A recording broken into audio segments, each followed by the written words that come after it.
First of all, good morning, everyone. Thank you all for coming. My name is Daniel Estulin. I'm the author of the international bestseller, The True Story of the Bilderberg Group and Shadow Masters. Just to answer your question, Representative Borgesio, Switzerland is, you went to Switzerland and you were assaulted by people in Switzerland, but Switzerland is not Europe. Switzerland is Switzerland.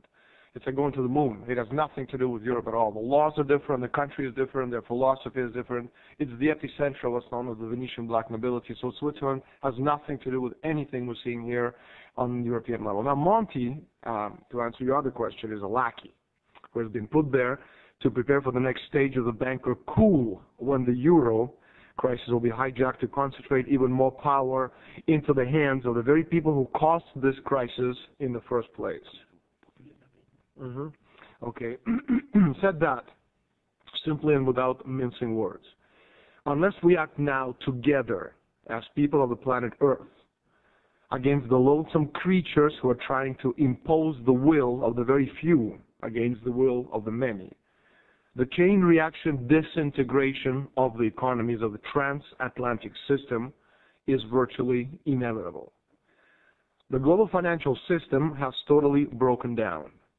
A chain reaction collapse of phony financial assets is underway across the entire region. The entire transatlantic system is imploding under the weight of $1 to $2 quadrillion in speculative financial assets, which can never be paid no matter how many multi-trillion-dollar bailouts are imposed by the Obamas, the Blairs, the Camerons, or the Sarkozys. All they can do, and this is what they're doing, is murder the population of subject nations with austerity while vaporizing any semblance of national sovereignty.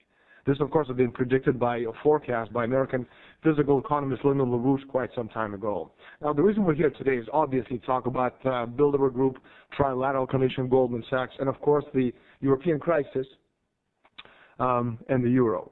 Now, this is a very different kind of war which we've faced before. This is an asymmetrical war in a sense that governments are not running this operation, but rather world corporations. I'll repeat this. This is an asymmetrical war. Governments are not controlling this. They have completely lost control, and you're seeing this on the world stage. It's a war, it's an operation run by world company corporations. In other words, what you're seeing right now is a government not run by corporations running the operation. Let me give you an example, Italy. Now, we've seen a lot of Mario Monti on the covers of major newspapers and major magazines trying to give this unelected fool legitimacy. Now, Monti is a bastard child of Fondi financial interests. Not only is Monti a former European commissioner, but he's also an international advisor to Goldman Sachs, one of the biggest and most powerful corporations on Wall Street, as well as European chairman of David Rockefeller's Trilateral Commission, and also leading member of the Bilderberg Group. Now, Monti is a lackey, again, who has been put there to prepare the next stage of the bankers' coup in this European crisis. But he's not the only one. The new president of the European Central Bank, Mario Draghi, a former vice chairman of Goldman Sachs International, and of course the European Central Bank is now being hailed as the entity to save the Eurozone by bailing out Italy, by bailing out France, and by bailing out Spain. So you're seeing Monti, who is Goldman Sachs, who is Bilderberg, who is Trilateral Commission. You're seeing Draghi, who is Bilderberg, Sachs, Goldman Sachs, and Trilateral Commission. You're seeing Tremonti, who is member of the, obviously, the Bilderberg Group as well. So you're seeing also the same Goldman Sachs, which way back when prettied up the Greek statistics, making possible Greece's entry into the Euro group. You're seeing a pattern here, no? You have Goldman Sachs, one of the most powerful corporations on Wall Street. This is what's called the World Company Limited. It's not about one world government. It's not about an all-seeing eye.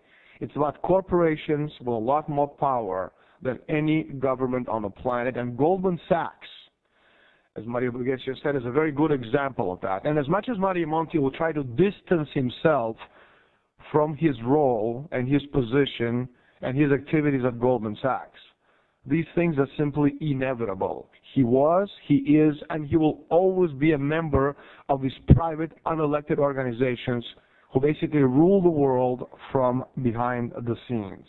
Now, Greek Italian, and soon to come Spanish bailouts, of course, is a facade of these operations. What they're trying to do is to blow up the system by, instead of allowing Greece to reorganize its money, they're imposing that Greece be used, that the Greek debt be bailed out by Europe. But then, as I said before, that debt is absolutely worthless. Just like the Irish debt is worthless, just like the Italian debt is worthless, just like the Spanish debt is absolutely worthless. It's garbage. It's monopoly money. So asking Europe, which is in the throes of a financial meltdown, to absorb an unpayable debt, which they never, ever can repay, means you're going for sure to destroy Europe. And it is being done on purpose because nobody, not even Barroso, who's a moron, believes that Greece, Ireland, Portugal, and Spain can be saved. Now, there are strings attached to a lot of these operations of trying to save these nations. And the strings attached to this particular bailout, which we're seeing right now, will accomplish precisely what the Eurocrats wanted all along. A closer-knit political union, as Merkel called for recently. A federal superstate at the cost of European nation-states, surrendering control over their economies to unelected United Europe dictators like Herman Van Rompuy and his moronic sidekicks, José Manuel Barroso.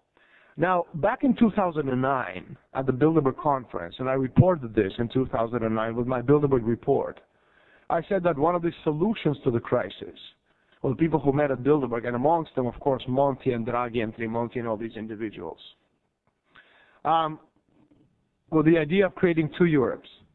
On the one hand, the Europe, the first division, where you have the France, Germany, etc. nations who can actually pay their way, and on the other hand, the pigs, the Spains, the Portugals, etc. And we're seeing this right now. This is one of the key plans being put together by the people from behind the scenes. I have a lot more to say, but I think I'm going to stop, as I think there are people who want to ask questions. Thank you very, very much. I think we said, as I said in the beginning of my my conference, the system is broken, it's dead. There's very little you can do. There's simply not enough money in the world to save the speculative bubble. We're talking about $1 to $2 quadrillion worth in worthless debt. So no matter what you do, no matter how many trillions of dollars, euros, or rupees you print, you can actually never pay this thing off. So it's irrelevant. I'd like to address what you said earlier about what the question which was asked about the journalist. Combine a couple of things here. One of the things that we're seeing right now, when you asked about Italy and scooters and the growth in northern Italy, it's apparent on the world stage. We're talking about zero growth.